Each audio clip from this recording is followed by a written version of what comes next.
Hello students, welcome to Viraj classes. जैसा कि आपको पता है हमारा चैप्टर चल रहा है एनपीओ, जिसमें मैंने आपको बताया था लास्ट वीडियो में कि सब्सक्रिप्शन का एडजस्टमेंट किस तरीके से किया जाता है अगर आपके सब्सक्रिप्शन का क्वेश्चन आ जाता है तो।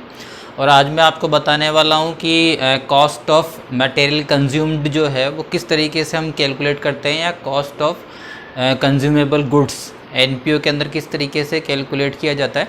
तो आपके सिंपल सा यहाँ पे क्वेश्चन आता है कि कंज्यूमेबल गुड्स जो हैं वो हमने जो करंट ईयर है उसमें कितनी रुपीज़ का हमने जो गुड्स है उसको कंज्यूम किया है, तो उसके लिए आपको इन्फॉर्मेशन वहाँ पे प्रोवाइड करवाई जाती है। ओपनिंग स्टॉक आपको गिवन होता है, क्लोजिंग स्टॉक आपको गिवन होता है, और आपको ये बताया गया होता है कि हमने इतने का परचेज़ किया है ड्यूरिंग द ईयर। तो आपको कैलकुलेट करना होता है कि जो पूरा साल है हमारा, जो करंट ईयर है, उसमें जो एनपीओ ने कितने रुपये की जो गुड्स हैं वो कंज्यूम किए। सपोज़ कीजिए यहाँ पे मेडिसिन्स हैं, उनका ओपनिंग स्टॉक आपको गिवन है 100 का ओपनिंग स्टॉक है, फिर आपको परचेज दिया हुआ है 50 का आपने परचेज़ किया, और फिर क्लोजिंग स्टॉक आपका दिया हुआ है 100 का। इट मीन्स आपने कितना कंज्यूम किया है, तो आपका 100 का ओपनिंग स्टॉक था प्लस 50 का परचेज 150 हो गया। उसके बाद में क्लोजिंग स्टॉक आपका 100 का है तो वो आपका माइनस हो गया क्योंकि वो आपके पास में ही है। जो बैलेंस है वो 150 माइनस 100, इट मीन्स 50 का आपने जो मेडिसिन्स हैं वो आपने कंज्यूम कर ली है यहाँ पे ड्यूरिंग द ईयर। इसी तरीके से एक दूसरा तरीका ये हो सकता है कि आपको ये दे दिया जाए कि जो पेमेंट है ड्यूरिंग द ईयर, आपको टोटल पेमेंट आपका ड्यूरिंग द ईयर का आपको दे दिया गया है वहाँ पे, और साथ में ये भी दिया गया है कि लास्ट ईयर के क्रेडिटर्स हैं हमारे पास में जो हमसे पैसा मांगते हैं, और करंट ईयर में भी कुछ लोग हैं जो हमसे पैसा मांगते हैं यहाँ पे। इन सब का एडजस्टमेंट किस तरीके से किया जाएगा, तो जो आपका टोटल पेमेंट आपने किया है वो सबसे पहले आ जाएगा, उसमें से आपके जो पिछले साल के जो क्रेडिटर्स हैं वो आपके माइनस हो जाएंगे क्योंकि हमने ड्यूरिंग द ईयर पेमेंट किया है।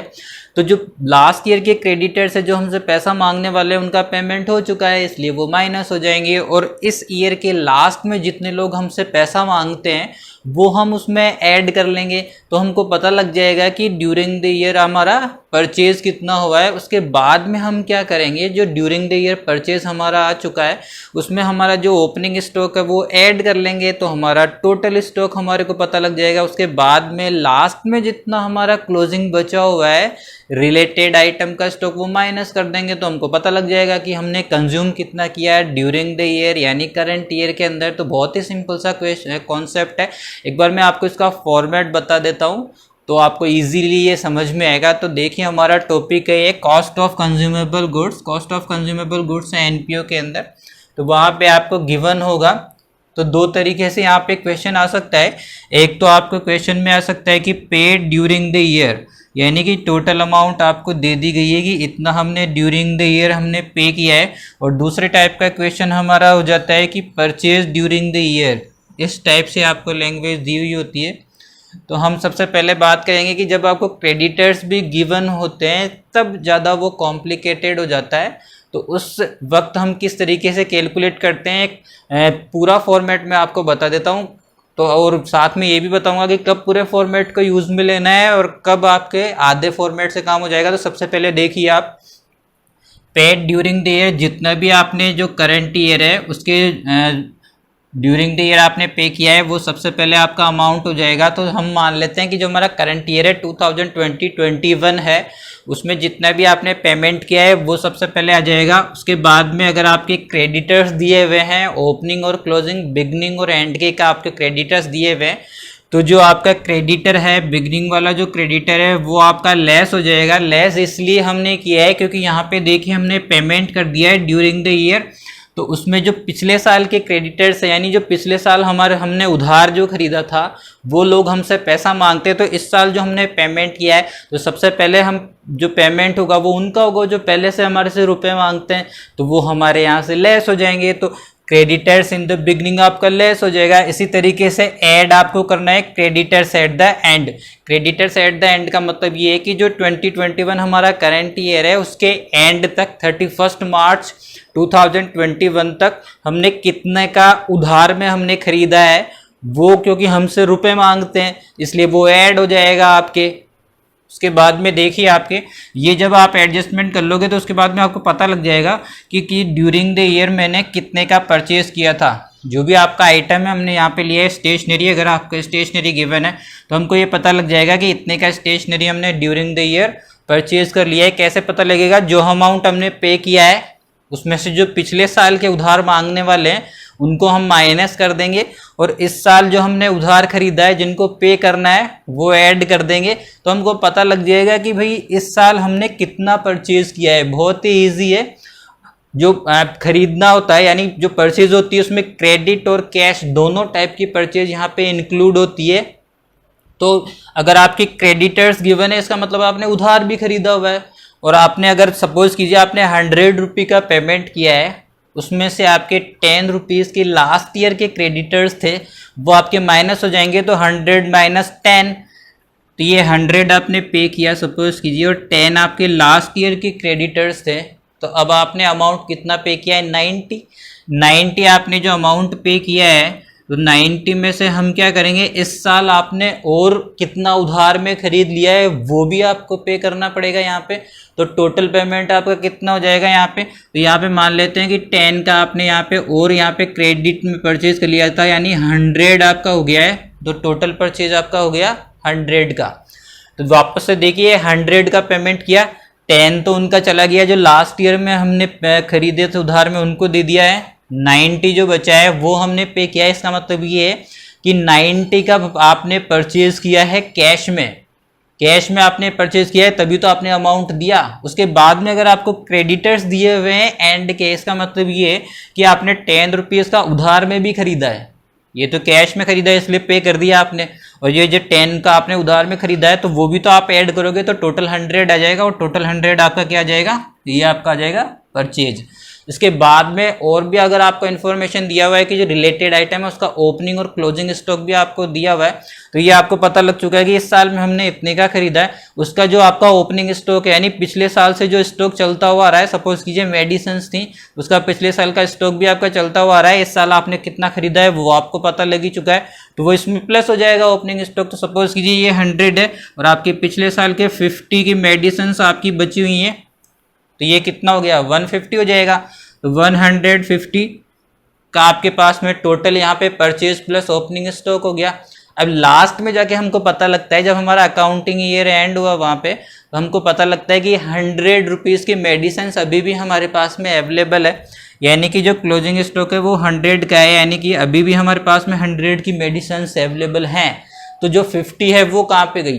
50 को आपने क्या कर लिया? कंज्यूम कर लिया, तभी तो आपके पास में 100 बचा हुआ है क्लोजिंग स्टॉक। तो यहाँ पे देखिए 50 आ जाएगा, ये आपका आ जाएगा क्या? बैलेंस आ जाएगा, जो कि आपका इनकम एंड एक्सपेंडिचर अकाउंट में आपको शो करना है। यानी जो मटेरियल आपने कंज्यूम किया है, कॉस्ट ऑफ कंज्यूमेबल गुड्स आ गई आपकी 50, यानी 50 का आपने यूज वहाँ पे कर लिया है। अब इसको एक इलस्ट्रेशन के थ्रू मैं आपको समझाता हूँ यहाँ पे।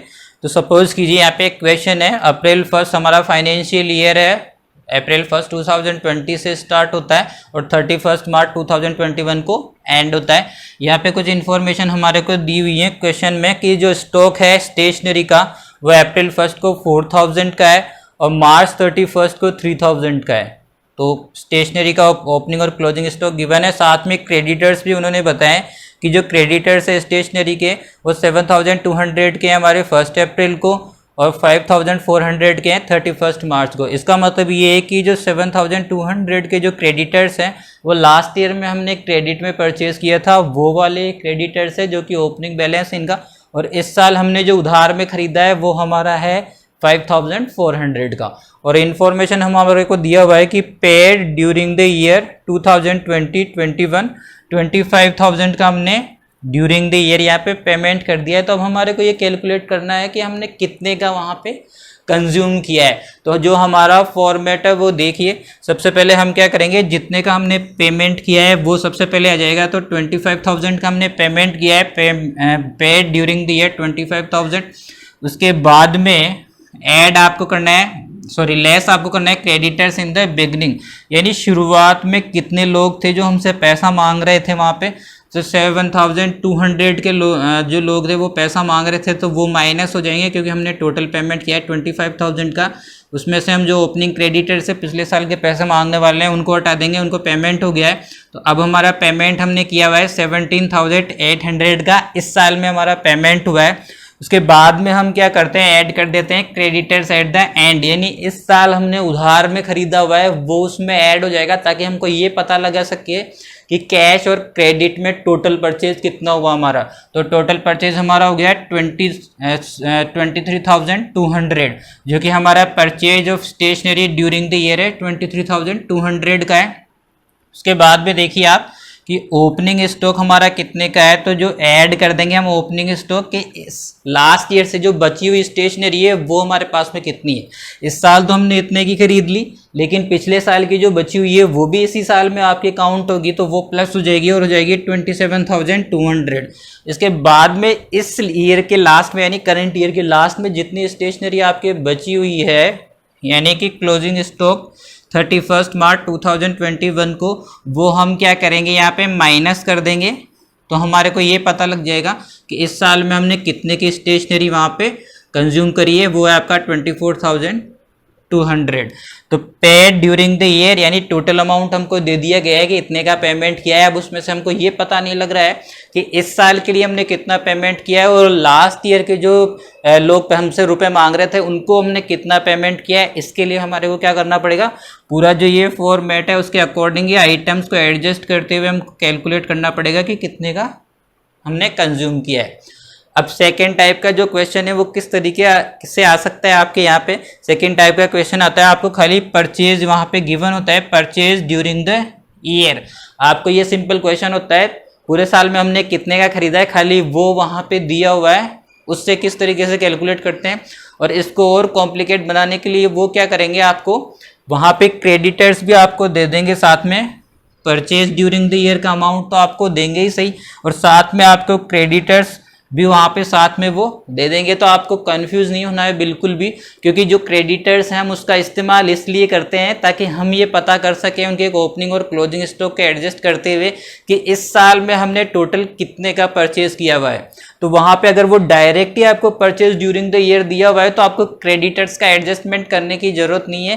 क्रेडिटर का एडजस्टमेंट नहीं करोगे आप, डायरेक्ट परचेज में ओपनिंग और क्लोजिंग स्टॉक का एडजस्टमेंट करके और जो कंज्यूमेबल गुड्स हैं उनका कॉस्ट कैलकुलेट कर लोगे। तो देखिए किस तरीके से करना है कि परचेज ड्यूरिंग द ईयर, तो purchase of stationery during the year, तो यहाँ से आपको स्टार्ट करना है क्वेश्चन का सॉल्यूशन।